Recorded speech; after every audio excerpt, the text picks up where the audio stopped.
guys, welcome back.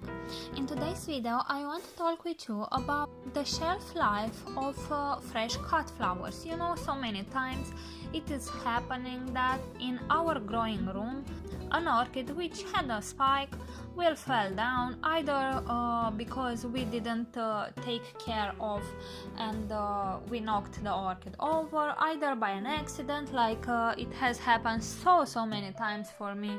Because of very big drafts, my orchids fell down to the floor and some spikes were broken. Or maybe sometimes you really just want to have a really nice vase on a table, and maybe you have some important guests and you want to make a nice show, or I don't know, maybe you just want to enjoy the blooms outside the growing room and you decide to cut them.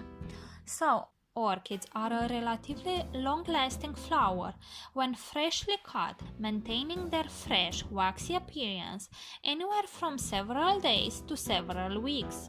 Most orchid flowers will even retain their freshness out of the water for an entire evening. However, several factors affect how long they will stay fresh. Some of these factors are within your control and some are not. Orchids can last in vases, but not as long as on the plant. So let's discuss about shelf life. Fresh cut orchids vary in their keeping ability. Flowers from cymbidium orchids can last up to a month in a vase. Dendrobium and oncidium usually only last about a week in the other hand. But I would say I would really recommend Dendrobium phalaenopsis as cut flowers, because I know they can last up to 1 month and a half if you do the right concentration of fertilizer for it. And I will talk about fertilizer for cut flowers a bit later. When flowers are used singly in corsages or are kept out of water, they generally won't last longer than a day. Now let's talk about ethylene sensitivity. Ethylene is a plant hormone that regulates fruiting and death in plants, and orchids such as Dendrobium and oncidiums are extremely sensitive to it, as are the common phalaenopsis orchid. When their flowers get pollinated, the orchid receives a message that its blooms are no longer needed and they begin to fade. So try to avoid disturbing the pollen or removing pollen caps. Ethylene may exist in your house in the form of ripening fruit, which emits it. So if you want orchids to last longer in vases, keep them away from fruit bowls. When exposed to ethylene, susceptible orchids last no longer than 3 days. Now let's discuss about the cutting time. Orchids do best and last longer when you purchase them right as the flowers are opening, rather than they are fully opened. Be aware getting them when buds are still closed, because flowers generally stop developing once the spike is cut.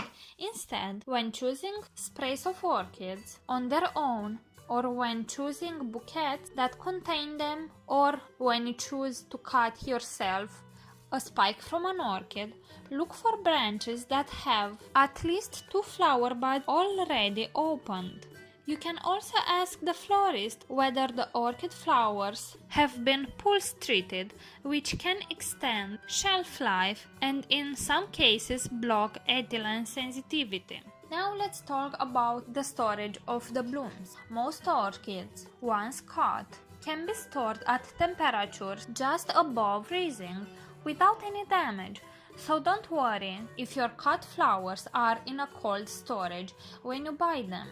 Once you get cut flowers home, or once you have decided to cut a flower spike from an orchid, keeping them in a vase at a room temperature is fine. Lower temperature will promote longer living of the blooms, so they may last a little longer in cooler conditions. And the florists transport most tropical orchids at temperatures ranging from 54 to 64 degrees Fahrenheit.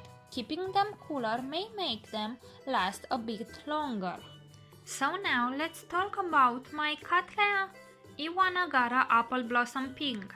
As I said before, I knocked down this orchid to the floor and the spike was broken. The left bud, or the left bloom, was just starting to open and I had a little bit of damage here, but my orchid is fine. Now the flower spike has been a little bit damaged here as well, as I originally had 6 buds.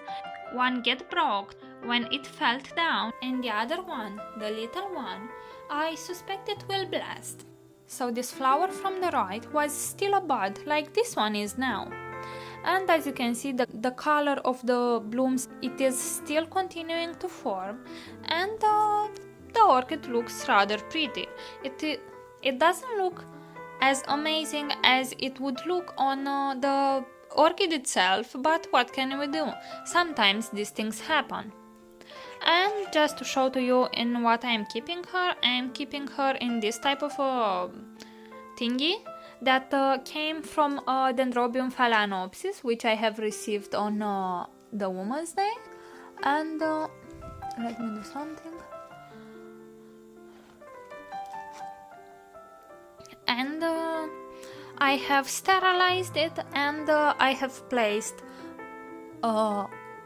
I have filled the container with water, and I have placed some special fertilizer for cut flowers, maybe in this amount, so let's say a quarter of this container.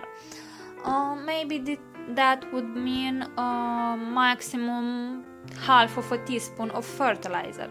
Now I have bought this fertilizer from Amazon, and you have a link in the description of this video, and I think it is great to have some fertilizer for fresh cut flowers, because it is nice to keep them longer. What is the most amazing about these blooms, it is that they are still able to release fragrance, and oh my, how beautiful this orchid smells like. Cattleya Iwanagara Apple Blossom is very famous for her beautiful fragrance, and I can see why.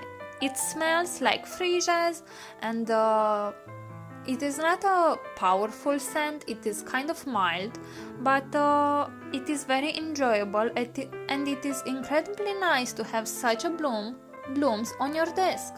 Now I don't know how much these blooms will resist, maybe let's say a week, but I also want to show to you, I place here a little clip, and you can, I think, see the two parts, one here and one here, just to stabilize the buds because they are leaning over, and I think she looks really pretty.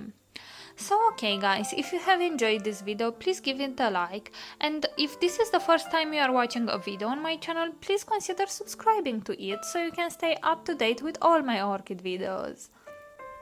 Thank you for watching, see you all next time, bye!